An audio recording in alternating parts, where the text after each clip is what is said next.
Go to now, ye rich men, weep and howl for your miseries that shall come upon you. Your riches are corrupted, and your garments are moth-eaten.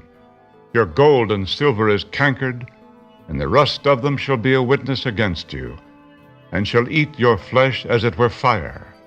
Ye have heaped treasure together for the last days. Behold, the hire of the laborers who have reaped down your fields, which is of you kept back by fraud, crieth. And the cries of them which have reaped are entered into the ears of the Lord of Sabaoth. Ye have lived in pleasure on the earth, and been wanton. Ye have nourished your hearts as in a day of slaughter. Ye have condemned and killed the just, and he doth not resist you. Be patient therefore, brethren, unto the coming of the Lord. Behold, the husbandman waiteth for the precious fruit of the earth, and hath long patience for it, until he receive the early and latter rain. Be ye also patient, establish your hearts, for the coming of the Lord draweth nigh. Grudge not one against another, brethren, lest ye be condemned. Behold, the judge standeth before the door. Take, my brethren, the prophets, who have spoken in the name of the Lord, for an example of suffering, affliction, and of patience. Behold, we count them happy which endure. Ye have heard of the patience of Job, and have seen the end of the Lord, that the Lord is very pitiful and of tender mercy. But above all things, my brethren, swear not, neither by heaven, neither by the earth, neither by any other oath. But let your yea be yea, and your nay, nay, lest ye fall into condemnation. Is any among you afflicted? Let him pray. Is any merry? Let him sing psalms. Is any sick among you? Let him call for the elders of the church, and let them pray over him, anointing him with oil in the name of the Lord. And the prayer of faith shall save the sick, and the Lord shall raise him up. And if he have committed sins, they shall be forgiven him. Confess your faults one to another, and pray one for another, that ye may be healed. The effectual fervent prayer of a righteous man availeth much. Elijah was a man subject to like passions as we are, and he prayed earnestly that it might not rain, and it rained not on the earth by the space of 3 years and 6 months. And he prayed again, and the heaven gave rain, and the earth brought forth her fruit. Brethren, if any of you do err from the truth, and one convert him, let him know that he which converteth the sinner from the error of his way shall save a soul from death, and shall hide a multitude of sins.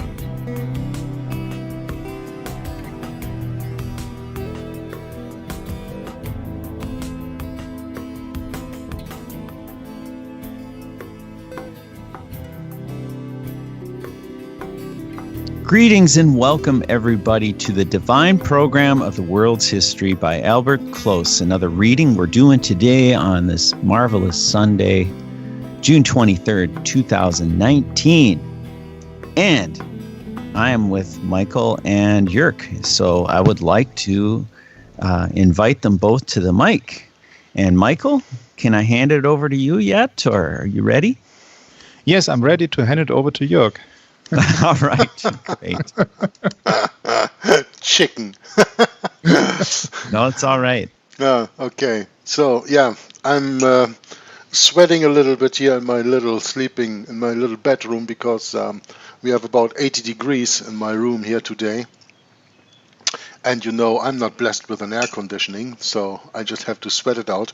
Meanwhile, I drink a hot cup of coffee that gets a little bit me wake up again because it's in the afternoon, and that's always when I fall a little bit asleep. So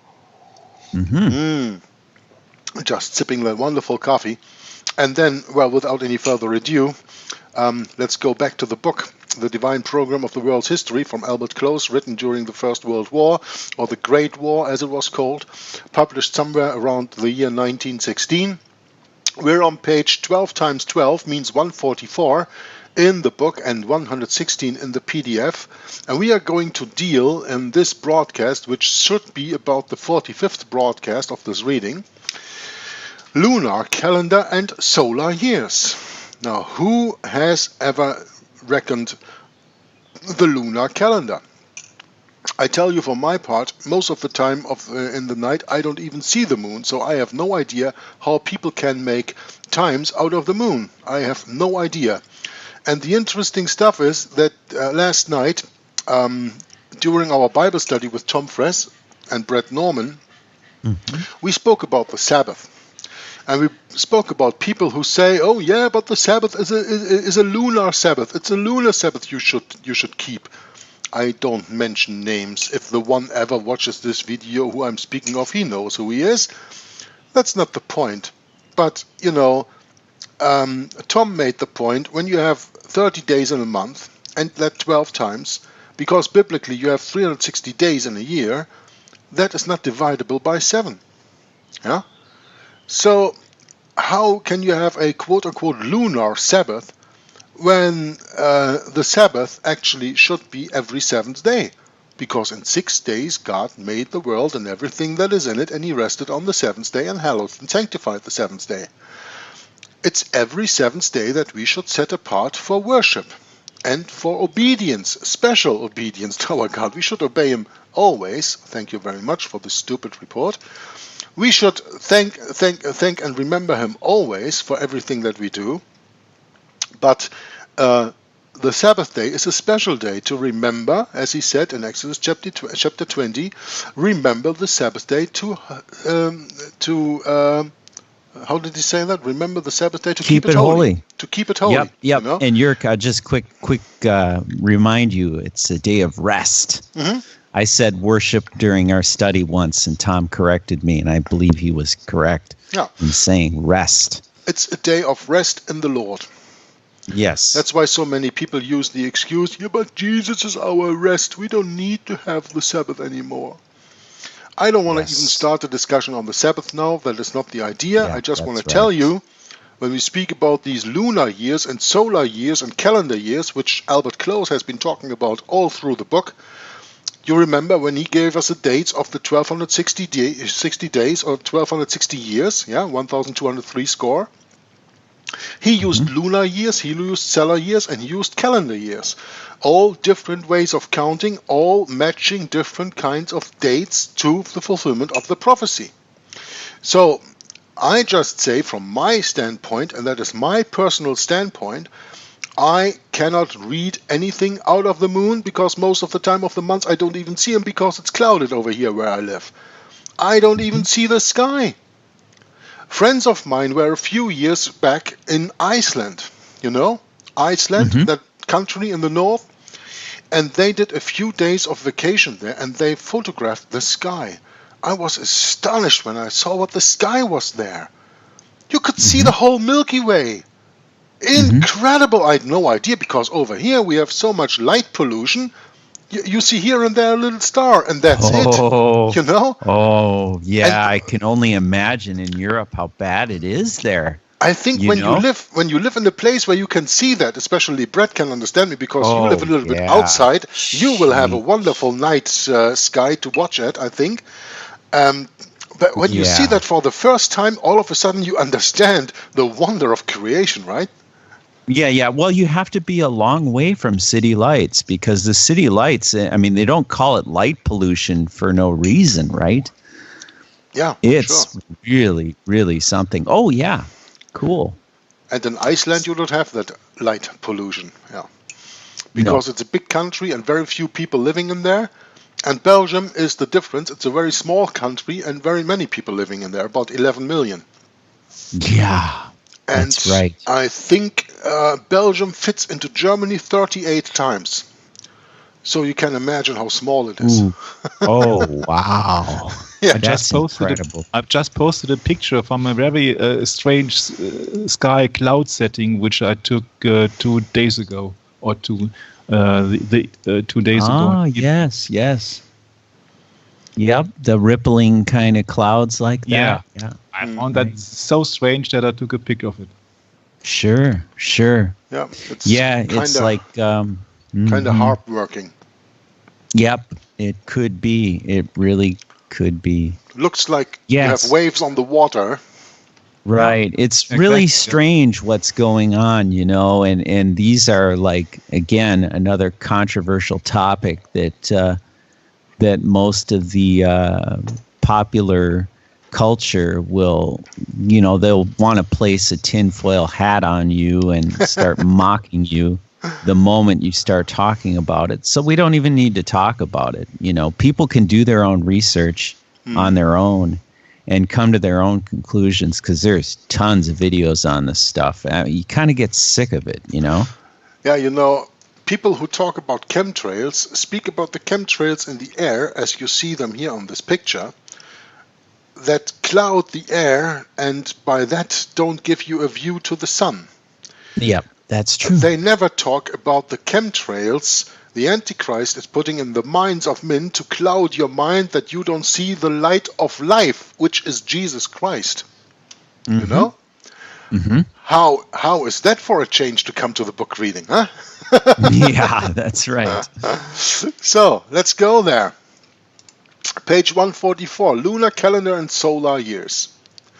He shows that they have, with few exceptions, entirely overlooked the important fact which we have learned from the Book of Nature, i.e., that there are years of different lengths. Let me just put the cover of the book here as long as I'm on this page. The lunar year of 354 days, measured by the moon's 12 lunations. The calendar year of 360 days, measured by the conjoint movement of the sun and moon. Oh. Did you stumble upon the same word that I stumbled upon right now in this last sentence? This author is politically incorrect. He says measured by the conjoint movement of the sun and the moon, but that's not possible. The sun doesn't move. The sun is a fixed star and everything moves around the sun, right? Yeah, that's right. He's not politically correct. That's right. Oh, hey. I guess this video will be again blocked because of hate speech, because we speak of a geocentric system, Earth that is fixed, and the stars and the moon and the sun that evolve around the Earth. Everything is about the Earth and around about it, and not the other way around. That's, of course, what the devil wants to tell you, that it's not that way. That you live in an insignificant solar system where you are of no importance because you're on a tiny little blue dot somewhere there. Here we go. Out there. Pandora's box has been opened again. Okay, I should stop. I should just continue reading. Billions of years old, it's the cosmos. This is a friendly advice. You should not upload this video on YouTube. Probably not. Caution. So, and then the solar year of 365 days, measured by the sun, i.e., the seasons. Now, these interpreters have employed almost exclusively the solar scale in use of our own day, and have overlooked the bearing which the lunar and calendar scale may also have upon the subject. The question naturally arises: which scale did the inspiring spirit intend should be employed in interpreting those chronological prophecies? Nature measures years on all three scales, and men in different ages have adopted sometimes one and sometimes another. At the present time, speaking of the beginning of the 20th century, the Christian calendar is solar, 365 days, and the Mohammedan is lunar, 354 days. So I'd say, from a Christian standpoint, the truth is in the middle, and that's 360, right? That's what the Bible proclaims. Yeah, you see the flag of the Muslims also represents a crescent moon. A crescent moon, yeah. And why? Because it is a moon worshipping, it is a star worshipping, a sun worshipping religion. Yeah? Oh, don't forget the pentagram. Yeah. Yuck. Look like two flags like Turkey. They have the crescent moon and they have the stars. Yeah? Yeah. Yeah. Anyway, the reply as to the true scale to be employed is that, as there are several terminal dates in the stages which mark the rise and development of the papal power, so in like manner we may expect a corresponding series of terminal dates making the various stages in its downfall. No great power like the papal or Mohammedan power rises or falls in a single year. Now, that's what they always say, huh? Rome wasn't built in a day, right? Yeah, that's right. There are always a series of crises and great events both in the rise and in the fall of any great power. In the cases of the papal and Mohammedan powers, they are incipient, central, and final dates of commencement, from which, respectively, after a lapse of 1,203 years, there are corresponding incipient, central, and final dates marking the stages in their downfall. A series of commencing dates gives rise to a series of terminating dates. A careful examination of all these periods on the lunar, calendar, and solar scales indicates that the Spirit of God intended all three scales to be employed. Hence, chronological prophecy directs our attention not so much to one particular year, but rather to an era in which dates measured by the various scales from the various commencing dates in the rise of the great papal and Mohammedan powers are found to run out and lead again and again to events which prove to be stages in their downfall.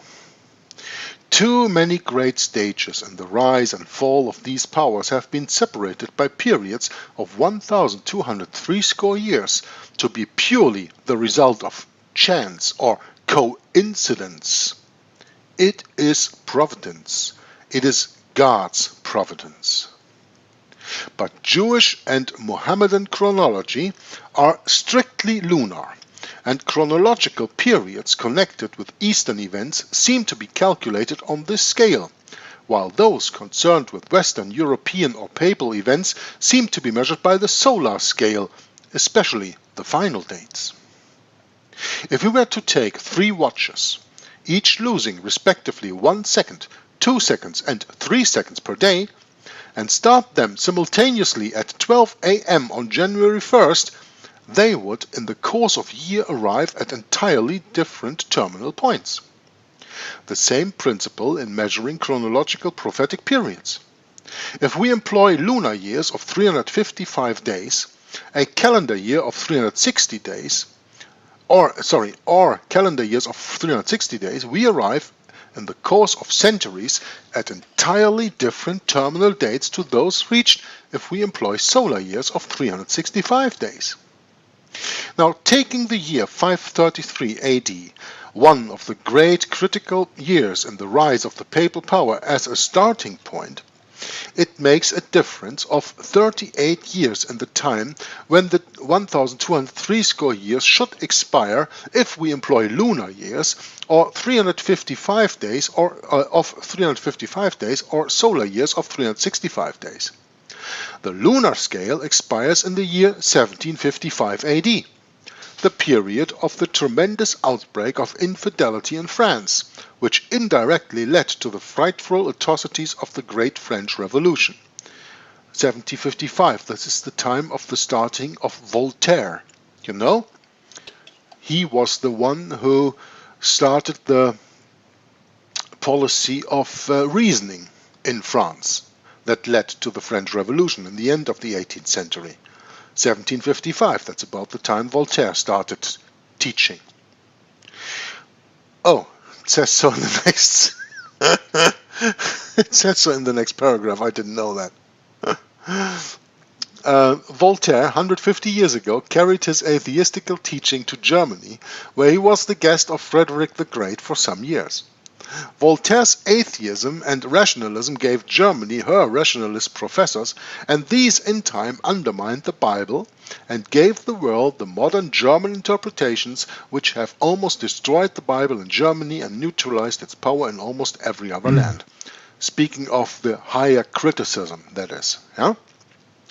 The solar scale expires in the year 1793 AD, the year of the Reign of Terror in the French Revolution, and the complete overthrow of the Roman Catholic Church in France, in the course of which 24,000 priests and monks were massacred, and 40,000 churches, chapels, and oratories were desecrated and destroyed, and the Roman Catholic religion was abolished in France. It is evident from other scriptures and from the marvelous way in which some of these periods have been fulfilled by history that the divine mind intended all these periods of time to be interpreted on the one given scale, a day for a year. We are led, therefore, to conclude that in these symbolic prophecies, where time is predicted in miniature and in mystery, in harmony with the miniature and mysterious nature of the symbols in the prophecy in which they are mentioned and by which the prophecy is conveyed, that a day is the symbol of a year, that a week stands for 7 years, a month for 30 years, 30 times 42 gives you 1,203 score, and a time for 360 years, 3.5 times 360, results again in 1,203 score. The 40 and 2 months, which are considering, no doubt means 1,203 score years, because the great terminal periods, marking epochs in the rise and the fall of the Pope's temporal power, have been separated by periods of 1,203 score years. Now let's have a look at the era between 1905 and 1923 AD. In AD 533, Justinian's decree, well, that gave us the Justinian law, 1,260 or 1,203 score solar years leads to the Reign of Terror in the French Revolution in 1793, when the Church of Rome was overthrown in France. AD 607, Focus decree, which gave completely spiritual power over all churches in the known world at that time, 1,203 score solar years leads to Austrian and Franco-Prussian wars and the fall of papal temporal power between 1866 and 1870. Brothers, before I continue, I have to tell you that I am so glad that I have found this one book speaking of this Catholic unit thing of the German unity, where it is written that these protecting French troops left the Vatican in 1866. Because that led up to the understanding which we have here all over the book. I mean, this wonderful author, Albert Close, he always repeats this period of speaking from 606 through 1866, 1870. You know, it always takes a few times to establish itself. So it's just wonderful. It is so wonderful, in my humble opinion at least, that we are blessed with reading this book to tell you a different story, but that which is out there in the mainstream that always speaks of 538, 1798, right? The author just spoke about 533 to 1793. Now he speaks of 607 or 606, 607 through 1866 through 1870. He is taking the blinds of our eyes that the Seventh-day Adventist Church has put on our eyes. We come to a completely different understanding, and we see all of a sudden that the Seventh-day Adventists are not the historicists as they claim to be. And that, by the way, is just a confirmation of what Nicholas Arthur said about the Seventh-day Adventist Church, when he said that they are neither true Protestants nor are they real historicists, because they twist the history. But it is not easy to disprove them. Only when you find books like this one from Albert Close and read it and study it and understand it, and then you will see how they twist the truth. And why is the Seventh-day Adventist Church twisting the truth? Because they were founded by Freemasons. who are controlled. Sure, there you go. Because Yeah. they are controlled by the Jesuits from the get-go, from the start. Isn't Yeah. it interesting how these different batches, shall we call them, of Freemasons consider themselves ecumenical? Hmm. Yeah, they're ecumenical, all right. They're in all our churches now. They run the show. Yeah, that's Yep, why you I don't want to be a part of that show. That's No why thanks. you should get out of every church, right? Out of every Yep. congregation. Yep, that's right. Join the true church. Church means community. Yeah? Ecclesia speaks of a community of believers. And Jesus Christ said, wherever two or three of you are gathered together in my name, in their midst I will be. That is true church. And with 2 or 3 people, you have such a small, quote-unquote, congregation that infiltration is made impossible. Mm-hmm. Because the That's right. Bible also says that everything should be established in the presence of 2 or 3 witnesses. So when you keep your ecclesia that small, there's no way it can be infiltrated, because there are always 2 or 3 witnesses. If all of a That's sudden right. one of the 3 should start speaking against the word of God, it is easily detected, and he could easily be thrown out if it was the case. But with 2 or 3 people coming together in the Spirit, that is not the case. But whoa, when you get bigger, when you invite a 4th one, or a 5th one, or a 6th one, or even more, you invite the abomination into your ecclesia, into your congregation. And history proves that over and over and over again. Huh?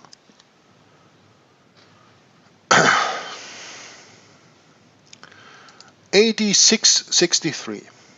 Full development of the Latin or Roman Church, 1203 score calendar years extend to AD 1905, when the separation law was passed in France. This law separated the Roman Catholic Church from the state. Thousands of priests, monks, and nuns were expelled from France. 1260 solar years led to 1923 AD. What then? The era between 1905 and 1923 may witness some strange and terrible happenings to the Church of Rome. Oh, and to the German nation, I can tell you, with the hyperinflation we had. Killed many, many people after the First World War. My grandmother was a witness of that. If you wanted to buy a loaf of bread, you had to pay several billion marks for a loaf of bread. And when you went to the bakery in the morning and you had to pay, for example, 2 billion marks for a loaf of bread, and you returned in the evening, you wanted the same loaf of bread, the price has been doubled or tripled. That's why people at the end of the day got their salary. Because if they didn't go shopping that night, the next day they couldn't buy anything with it anymore. Yeah. The era between 1905 and 1923, encapsulates the Great War, encapsulates the founding of the Federal Reserve System, encapsulates wow. Yeah, that's right. Yeah. It also speaks of the period of the commercialization of Germany with the founding of the quote-unquote Weimar Republic. The same stuff when America became a company in 1871 after the 14th Amendment of 1868. It speaks of the big depression in Germany with the hyperinflation, where millions of people were starving to death because they just couldn't afford to feed themselves anymore. And I probably have them somewhere, I don't know where right now, but I remember that I kept these little notes, like dollar notes, mark notes, paper money from the time, and I still have a few originals here. And It's just incredible. And that's what the time between 1905 and 1923 was. Yeah. 1923, by the way, for Germany also an important point was the year 1923 was the year that Hitler tried his putsch in Munich in the time, and then went to prison for a few years, where he allegedly wrote the book Mein Kampf, which was ghostwritten by Jesuit Father Stempfle, of course, but that's another story. Okay, so the era between 1905 and 1923 AD may witness some strange and terrible happenings to the Church of Rome. Europe and the world may soon learn how she has had to do in fomenting the Great War of 1914. The history of the rise, reign, decline, and fall of the papal temporal power. But as all are not familiar with the history of the rise, the reign, the decline, and the fall of the papacy's political power, it is necessary in order to prove that the papacy has fulfilled the predictions in the book of Revelation that a brief sketch of that history should now be given. The facts of history in connection with the rise, reign, decline, and fall of this great power are briefly these. For the first 3 centuries after Christ, pagan Rome persecuted and sought to exterminate those who professed the Christian religion. In the beginning of the 4th century, the Emperor Constantine, who was converted about this time, who was quote-unquote converted because he never was really converted, he was a pagan until his death, established Christianity instead of paganism as the state religion of the Roman world. This gave the bishops of Rome considerable prestige, and before long they began to claim supremacy over other bishops, sometimes on one ground, sometimes on another, but chiefly from the importance of the See of Rome. If you want to learn more about this fact and the rise of the bishops of Rome, you have to read the wonderful book from James Atkin Wiley on the papacy, that is 450 pages. Bret, you got the original book there, right? You got the original title, I think? I'm sorry, the papacy? Yeah, this is the German book I have here. Let me just go there. Yeah. I have the title. See. I have the title. I have here it somewhere. beginning. I have to dig for it, but yeah. I got it here. The papacy, its history, dogmas, genius, and prospects being the Evangelical Alliance First Prize on Popery by James Atkin Wiley. That book you have to get. This has 453 pages. This is the German edition. I'm on page, 288 for the moment and preparing the book reading. And I'm doing another read tonight where we start on page 59, just in the 3rd chapter. But this book you have to get, and you can get it freely on the internet. There's a download link here where you can get it from the internet for free in English and in German. And it's called The Papacy, Its History, Dogmas, Genius, and Prospects, being the Evangelical Alliance First Prize on Popery by James Atkin Wiley. The German version is published in 1853, so I think the English version must be about the same time. So that's in the midst of the 19th century. It is a wonderful work, and it goes extensively over the rise of the bishops of Rome. It goes extensively over all the points the author makes here. The rise, the reign, and the decline of the papal temporal power. Because in the time James Atkin Wiley wrote this book, the fall was not yet set in, because that came 1870, and the book was published somewhere 1850, 20 years before that. Anyway, if you want to get deeper into that history, I can only advise you to read that book. So it says... I find it a little bit sad that he's speaking of established Christianity instead of established Roman Catholicism. As you see, he's pointing out that Constantine has established Christianity instead of paganism. It says that the Roman Empire sought to exterminate those who professed the Christian religion. We are speaking about the true Christians. In the beginning of the 4th century, the Emperor Constantine, who was converted about this time, which is not true, he was not converted, established Christianity instead of paganism as the state religion of the Roman world. That's true, he did. He did establish Christianity instead of paganism, but the problem is that was not Christianity after it was introduced, because then with missionary adaptation, that Christianity became apostate. Yeah, that's my point. Because yeah, but in the first place, sorry to interrupt you here, Michael. In the first place, he established Christianity as the state religion. Whether you like it or not, that's what he did. But that Christianity, as it was the true Christianity, never took place. It was directly via missionary adaptation paganized. That's absolutely true what you say. But he ordered it to be Christianity. That's why everybody today takes Roman Catholicism for Christianity. They preserved this lie all through the centuries. I mean, ask the average John Doe on the streets, is Roman Catholicism Christianity? And 90% will tell you, yeah, sure it is.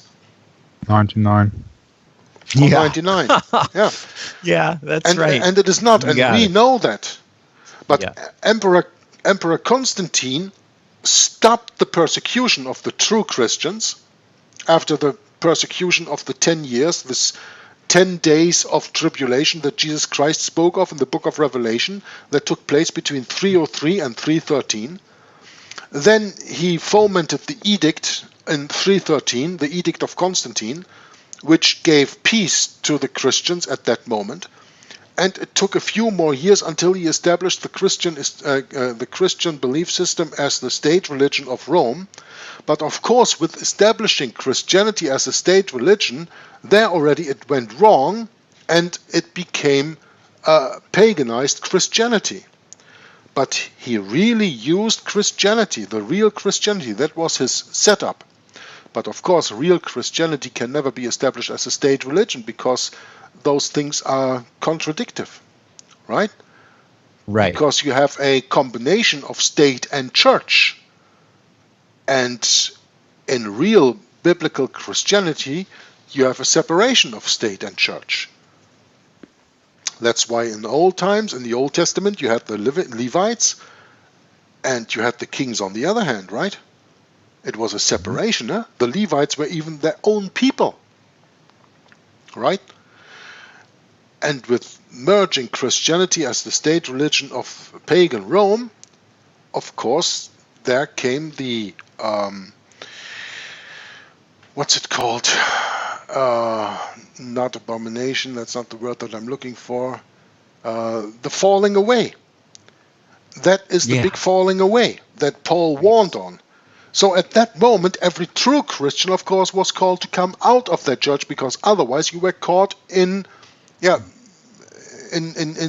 Roman Catholicism that was building itself out of paganism, you know. But Roman Catholicism has to come from somewhere. You had the pagan Roman Empire on the one hand, you had Christianity on the other, and by merging these two, you have the foundation of Roman Catholicism. So it was not Roman Catholicism that took over Christianity. It is Roman Catholicism that came out of the merger of church and state, and the result was the universal or the Catholic Church as we know it today. At least that's my understanding of it, if you put it in correct words. You can always correct me if I'm not correct in there, but I think that is the correct way to see it. And the real Christianity at that time went underground and was still persecuted, and still is persecuted up to today, right? All through the Dark Ages, it were the Albigenses, it were the Waldenses, it were the Huguenots. There were all these biblical Christians that opposed Rome all through the centuries, and that is what the few Protestants today in the world still do, protesting the papacy and working against the papacy. But that real Church of Jesus Christ went underground, and that what was embraced by the Roman Empire as Christianity was then paganized Christianity, and there a development took place. And from this merging of paganism and Christianity, the result is Roman Catholicism. Can we agree on that?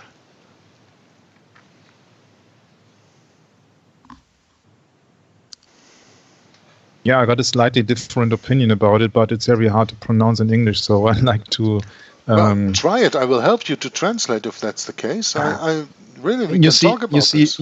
Yeah, my point is that in my understanding, I think that Emperor Constantine received an order to wage war against another one with the help of the cross. He has received the sign of the cross. At the Milvian Bridge, he had the vision of the cross, right? Yeah. That's what you're referring to. That's right. That, of course, was a pagan symbolism that was given to him. Yeah. Because the God of the Bible doesn't play with crosses and doesn't give emperors visions of crosses in the sky. Okay? Point taken. Yeah. Absolutely correct. He was betrayed by the devil into that, thinking that he would establish real Christianity.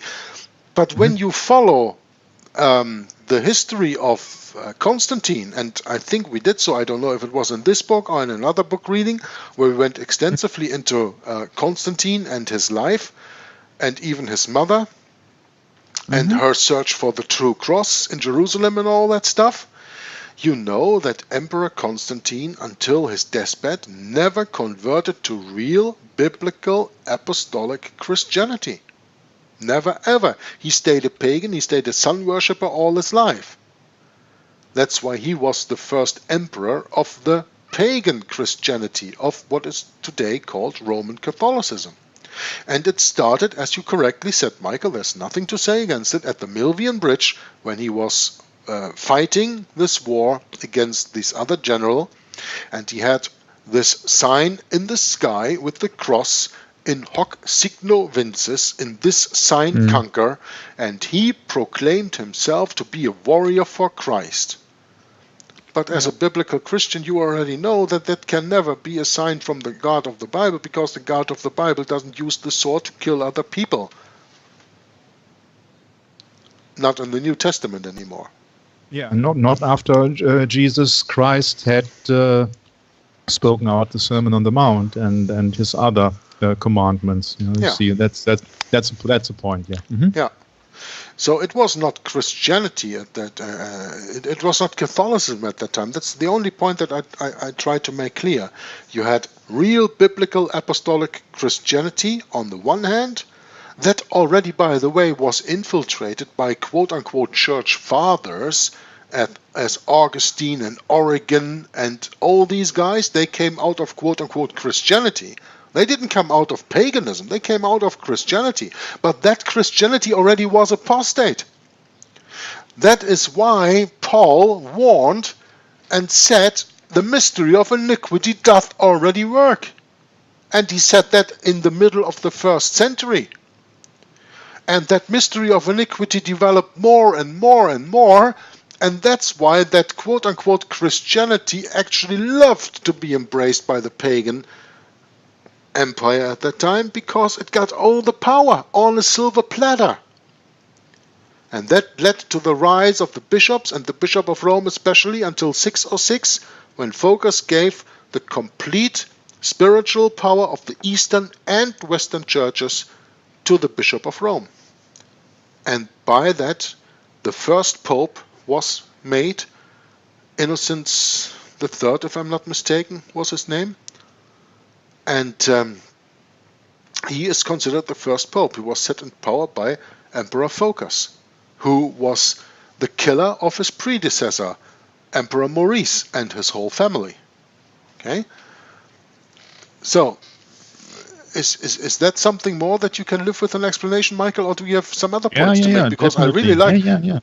I otherwise like to discuss this with you and help you with your expressions, because I know that you have it sometimes difficult to express your correct words in English. I will help you with everything, okay? Okay, no, it's okay. It's okay now. Good. I'm very glad that you have pointed that out. Yeah, okay. Clear. So, let's go back to the book. In the beginning of the 4th century, the Emperor Constantine, who was quote-unquote converted about this time, established Christianity instead of paganism as the state religion of the Roman world. This gave the bishops of Rome considerable prestige, and before long they began to claim supremacy over other bishops, sometimes on the ground, sometimes on another, but chiefly from the importance of the See of Rome.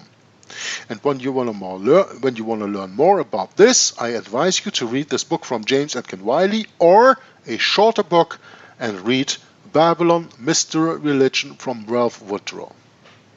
He also deals extensively about this point.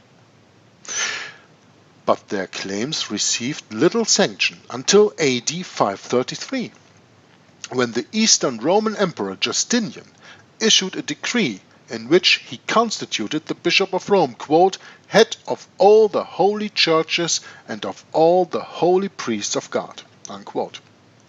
But 74 years later, that is, in the year 607 AD, the Eastern Roman Emperor Phocas confirmed this by issuing, Boniface III, it is not Innocence, confirmed this by issuing another decree conceding to Boniface III the headship of all the churches of Christendom. And this, Michael, is your word. Here you should say, no, this is not Christendom, this is Roman Catholicism. And then you're absolutely correct. A stone column, known as the Column of Phocas, is still standing in the Forum in Rome. This column was erected at the time to commemorate this important concession. It was unearthed in the year 1813. Yeah, and what does the Bible tell us about columns? They are just symbols of sun worship.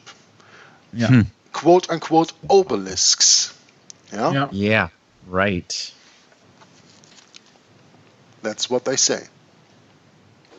This supreme episcopal jurisdiction gave the Bishop of Rome a position of tremendous influence amongst the young Gothic nations, into which the fragments of the fallen Western Empire gradually developed, and afterwards led through his interfering in their secular affairs to his exercising a sort of mixed temporal and spiritual authority.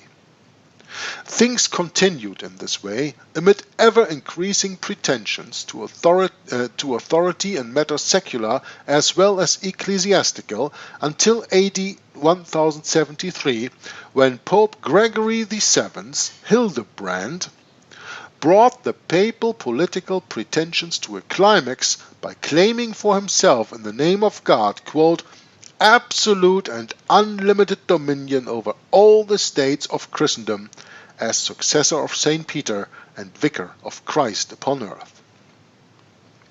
4 years later, I think in 1077, we have had the incident of the German King Henry IV being forced to the walk to Canossa to ask the Pope for forgiveness because of rebelling against him. And somewhere between 606 or 607, what we just read here, and 1073, we have had the French Emperor Pepin, who fell into the Gothic nations in the name of Christ, and that is why he was considered the first Roman emperor. In a sense, not Roman, but because he gave his allegiance to the Bishop of Rome in the time, and he was the first of the quote-unquote pagans who accepted the power of the Pope, and that is why France is the second Rome.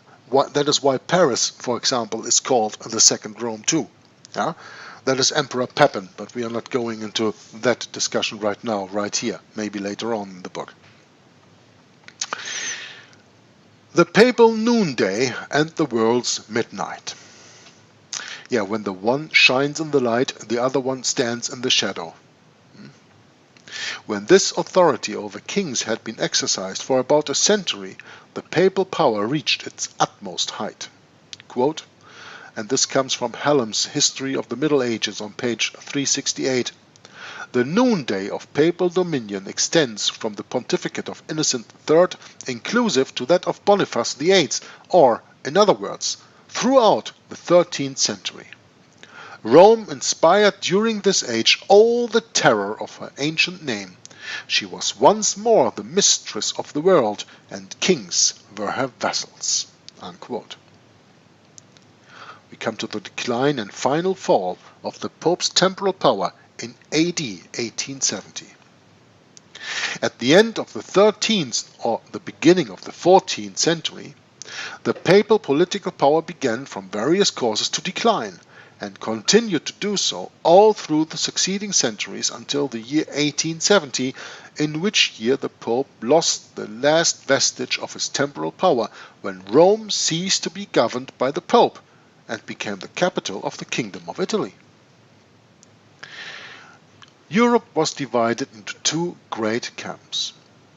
Maybe we can go a little bit more into this little time here. It says, at the end of the 13th and the beginning of the 14th century, the papal political power began from various cases to decline. The 14th century, and I would even say the 15th century in this year, because we have this council from Constance, where Jan Hus and Jerome were killed, where 3 popes started the council, and 2 were killed and 1 was set aside, and the 4th one was elected. And then you had the beginning of the 16th century, where there was a council in, I don't know where exactly, but that ran from 1513 through 1517, just a few months before Martin Luther started nailing his 95 Theses on the church door in Wittenberg. And on that Roman Catholic council, there was a bishop or cardinal who said to the Pope that now there is no Protestant left in the world, they are all erased, and the power of the Roman Catholic Church is absolute and universal. And then a few months later, Martin Luther started nailing his 95 Theses on the church door in Wittenberg, just to confirm that God still is in control and that real biblical Christianity was back on a revival, and show the Roman Catholic Church her limits. Yeah? If you guys want to add anything, please, anytime.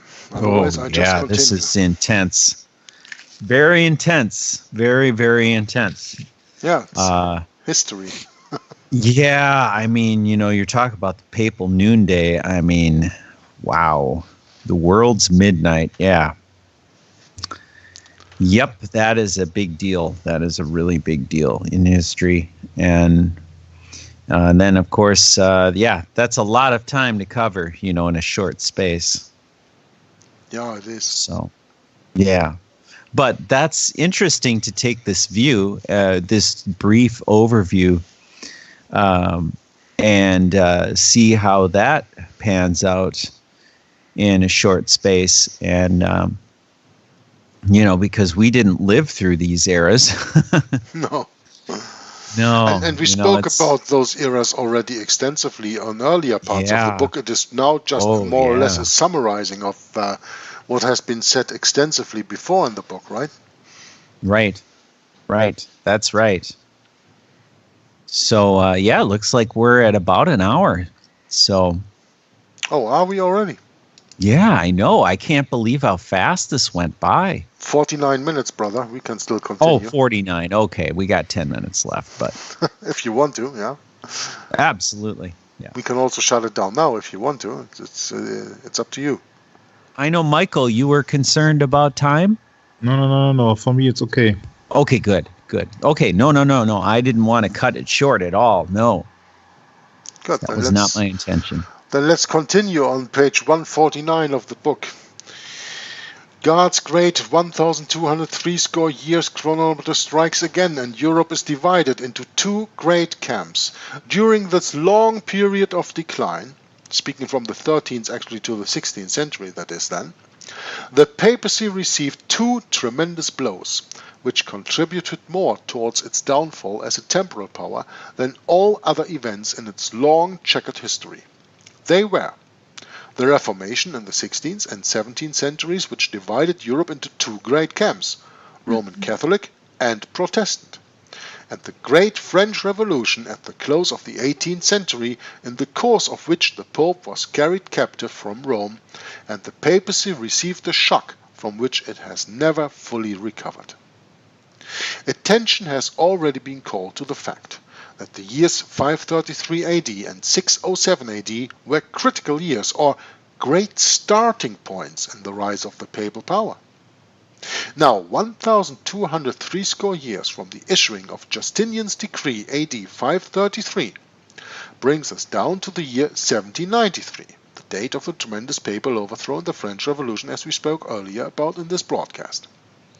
After the French Revolution, none of the sovereigns of Europe ever gave their kingdom to the Pope, that is, acknowledged his supremacy over the king or government of the country, as they had in preceding centuries, when the Pope had the power to enforce his claim.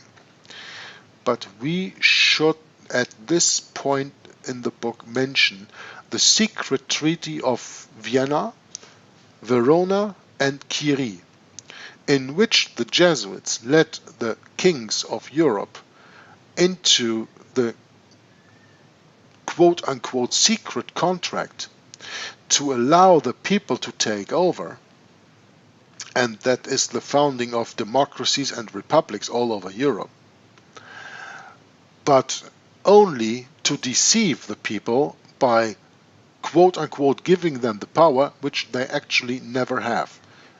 3 secret treaties, you could look that up: Vienna, Verona and Curie, taking part between 1815 and 1822. Now, this is dealing with the conniving policy of the Jesuits, and of course the author is not speaking of this at this moment here. Maybe we come to that a little bit later. It is true he afterwards ruled over the city of Rome and the states of the Church, but in 1870 AD, or 1,203 years from the date of the Emperor Phocas' decree in 607, even this last vestige of temporal power was swept away, when Victor Emmanuel entered Rome as the King of Italy and the Pope became a prisoner in the Vatican. And he held the key to that prison from the inside and unlocked it again in 1929. But that's probably for another session of reading. We come to Cardinal Manning's remarkable words in 1860 AD. 10 years before the complete fall of the Pope's temporal power. The complete fall of the Pope's temporal power. That's very important. We have to read it just like this. It is the complete fall of the Pope's temporal power in 1870. It was always, falling parts by parts, bits by bits before, but in 1870 it was completed. In 1860, 10 years before the complete fall of the Pope's temporal power, Cardinal Manning, in a lecture, made the following remarkable statement concerning the duration of the papal temporal power. Quote, "The world has been waiting for at least 1200 years for the fall of the civil sovereignty of Rome." Unquote. From Manning's work, Temporal Power, page 53. The Roman Catholic Cardinal Manning is here acknowledging biblical truth. And then in 1880 AD, after the civil sovereignty of Rome had fallen and the world required to wait no longer, Manning laments, quote, "There is one point in which the present crisis of the Holy See and of the Christian world differs from all that has gone before it. Always in the ages past, when one or more of the European powers were in conflict with the Holy See, one or more of the other powers were friendly and gave it protection. Now, not one stands in its defense." Unquote. And this is from the preface of the same book of Cardinal Manning taken. And why? The words of God were fulfilled. His political power was to continue 1,203 score years, and no longer.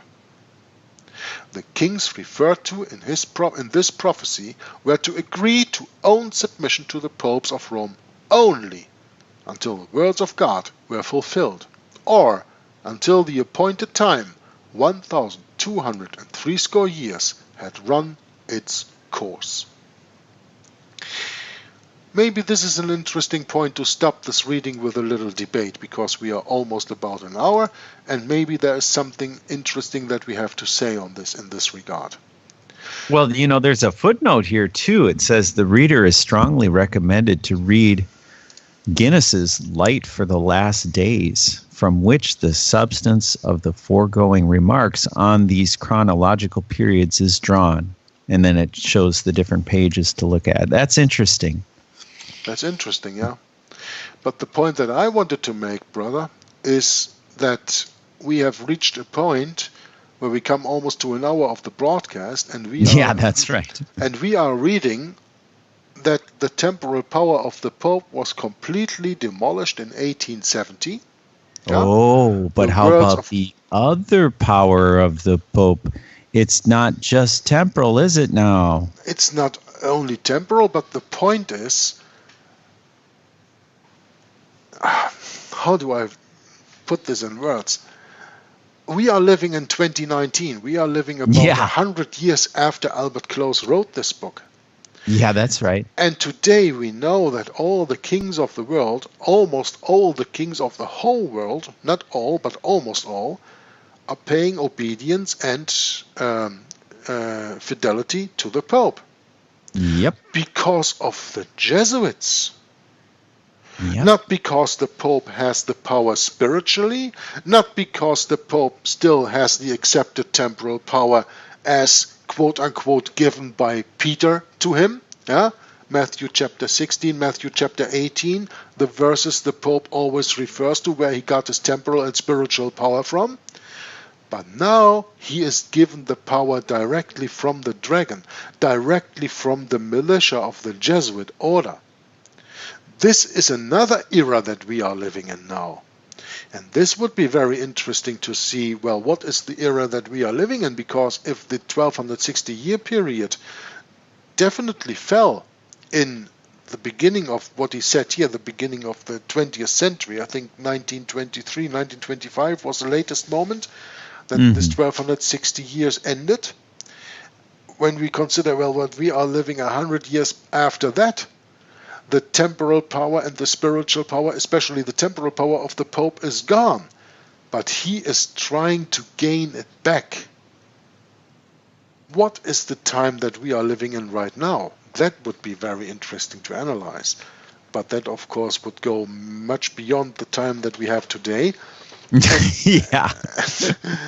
Well, that's really the whole point of doing these readings, sure, Jörg, is to get a better understanding of where we're standing today. That's right. It is, to me, it seems like, have you ever gone fishing? Sure. Oh, you bet. So when you go fishing and you put your line out there and you got a biter, that fish is going to fight when you want to drag him to the land, right? Well, provided you can hook the fish. Yeah. So you hooked one. Mm-hmm. And you drag him in, you drag the line in. What he's you going have to do, to wear him out, though. You can't just drag him straight in sometimes. He's battling against you, right? It's a big one. Yeah. He's battling against you. He's battling for his life. Sure. Well, I think this is what we see with the papacy. His time is done, his prophetic time is done, but he is just on the hook and he is just fighting back. These are the last, in Flemish we use the word Stuiptrekkingen.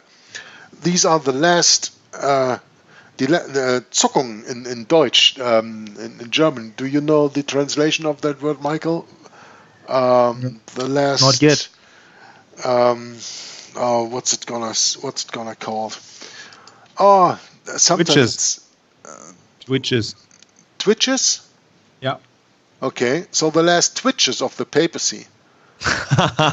Yeah, that's right. Before the end comes. Or you could say tugs, tugging. Yeah. Twitches. Yeah, that's good. I don't know. I really have to look it up. Close enough. Yeah.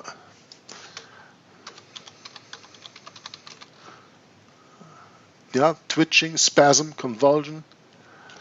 The last spasms, yeah. Yeah. Right. To fight against what is inevitable. I mean, this is what we see right now, Right. before the second coming of Christ. Yeah. Because that's what gives a complete and utter end to the reign of the papacy, to the reign of the Antichrist. As predicted by Paul in 2 Thessalonians 2, that when that man of sin be revealed, whom the Lord will consume with the breath of his mouth when he comes back. We are just living in that time until the complete losing of the temporal and spiritual, most of all temporal power of the Pope, until the time of Jesus Christ returns and it is really finished. We now see the last, what was the word again? I lost it here. Twitches, The last twitches of the papacy. Yeah. Well, that's what I want to end my contribution to the broadcast today with. I leave the closing remarks to Brother Michael and then Brother Bret. Yeah, you see that during the reading, thank you very much for that, I just came up with the idea that the devil is in the details. And because the devil is also twitching the word of the Bible, the word of God.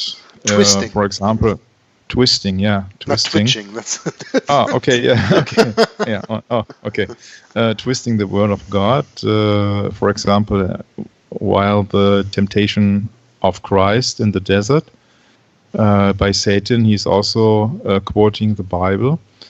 And I was curious to find out where the origin of the phrase "the devil is in the details" is, and it seems so that I got to www.phrases.org.uk. It explains that the source of the proverb is often attributed to the German architect Ludwig Mies van der Rohe. This is almost certainly a misattribution. Because, and now it gets very interested, the expression derives from an earlier German proverb, "Der liebe Gott steckt im Detail," which translates as "God is in the detail." Wow. So I have never heard that God is in the detail because I was raised and indoctrinated with the fact that it's quite usual to use the proverb, "the devil is in the details." And I found it very interesting that all of these things are completely 180 degrees turned around. Well, you shouldn't be surprised of that, right? Should you? Yeah, it's just a very nice confirmation that we are living in the end times. You see. You know why they say God is in the details? That is why they have this collider stuff there in Switzerland, CERN. Because they are looking for the God part, for the little detail, for the smallest part where God is in. Because God is in every part, and they just cannot find him. Or maybe they will come up with some fake stuff also. Sure. Wow.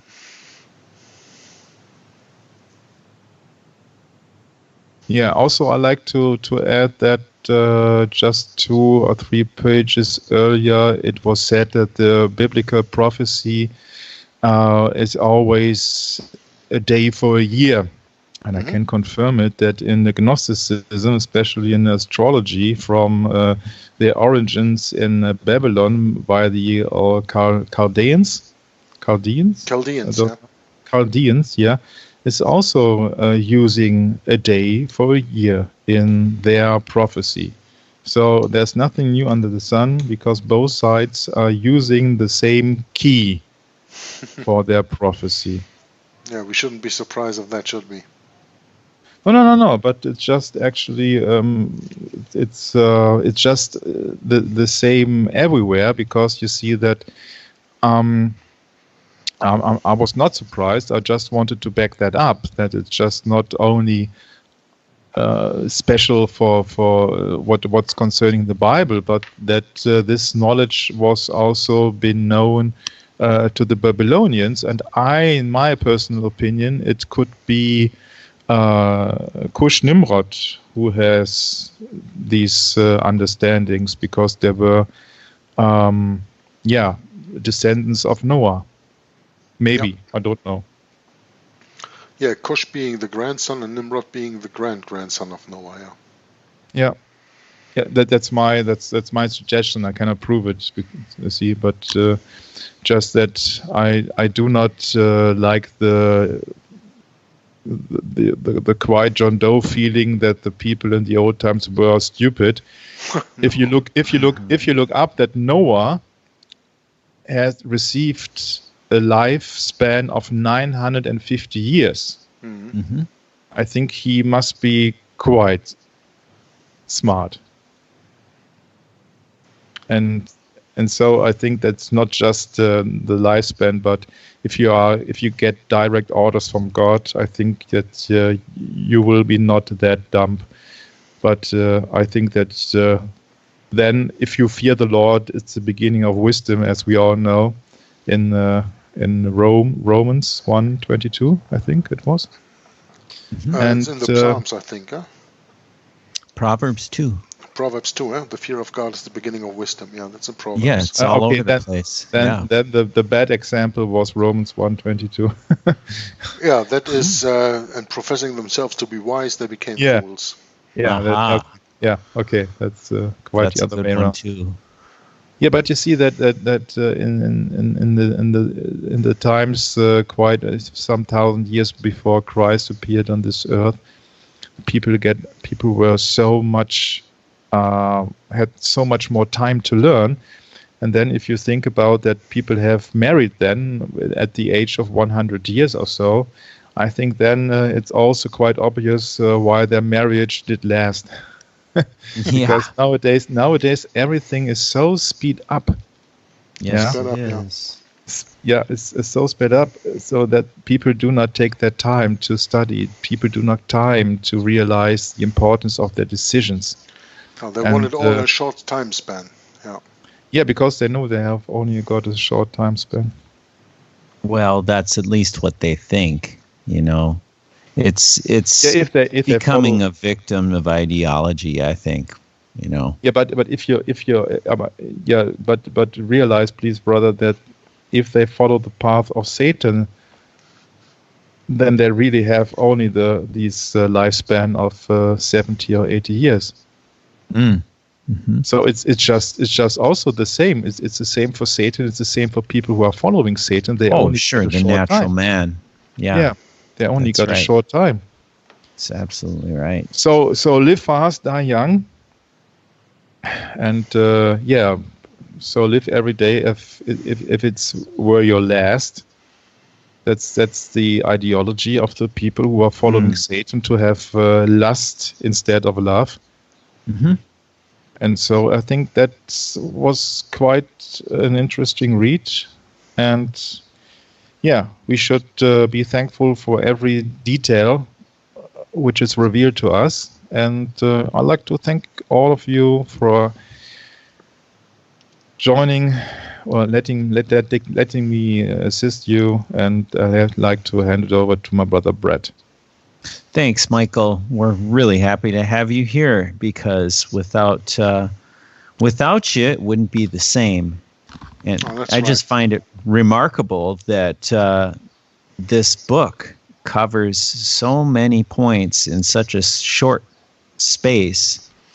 And we come to the end of the temporal power and the rise of this papal spiritual influence that changed the Word of God and produced numerous amounts of schools for learning against the Bible and against the path of righteousness that was established from the old world.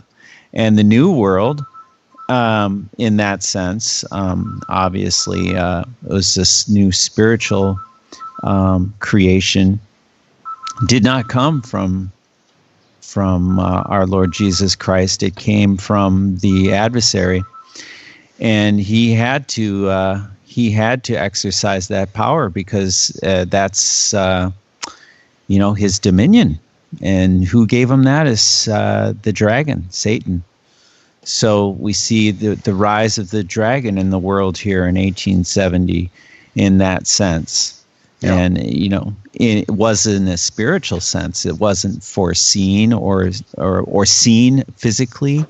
It was done in private. It was done in secret. It was done, you have all these different influences springing up at that time. I think the Bible Freemasonry. speak of the beast springing, coming out of the pit?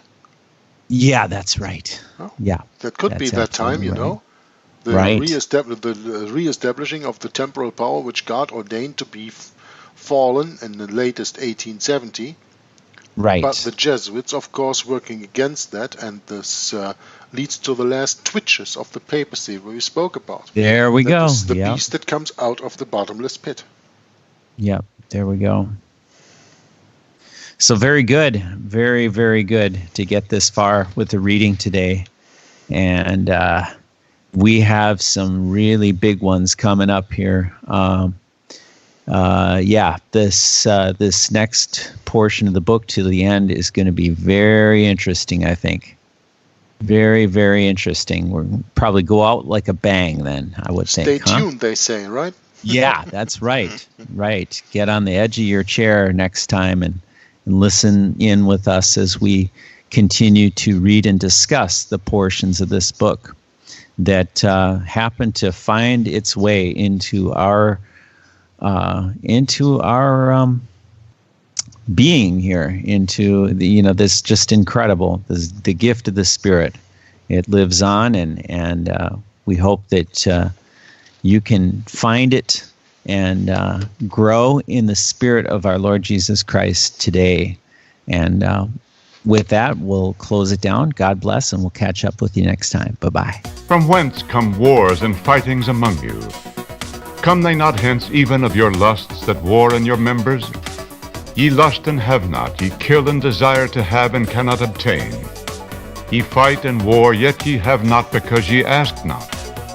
Ye ask and receive not because ye ask amiss, that ye may consume it upon your lusts.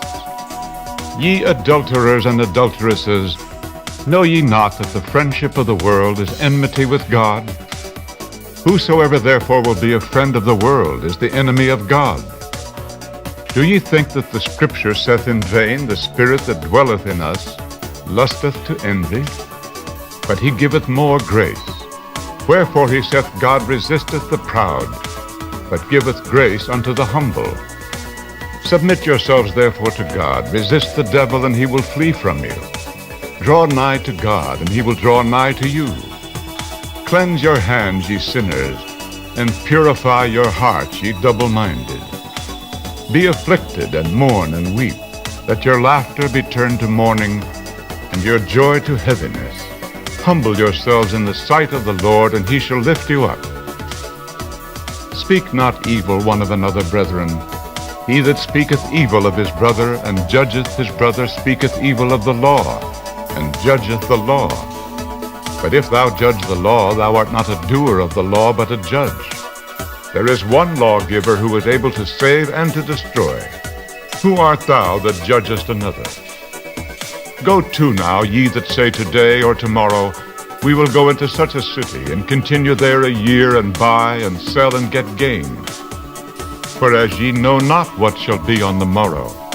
For what is your life? It is even a vapor, that appeareth for a little time, and then vanisheth away. For that ye ought to say, if the Lord will, we shall live and do this or that. But now ye rejoice in your boastings. All such rejoicing is evil. Therefore to him that knoweth to do good, and doeth it not, to him it is sin. Go to now, ye rich men, weep and howl for your miseries that shall come upon you. Your riches are corrupted, and your garments are moth-eaten. Your gold and silver is cankered, and the rust of them shall be a witness against you, and shall eat your flesh as it were fire.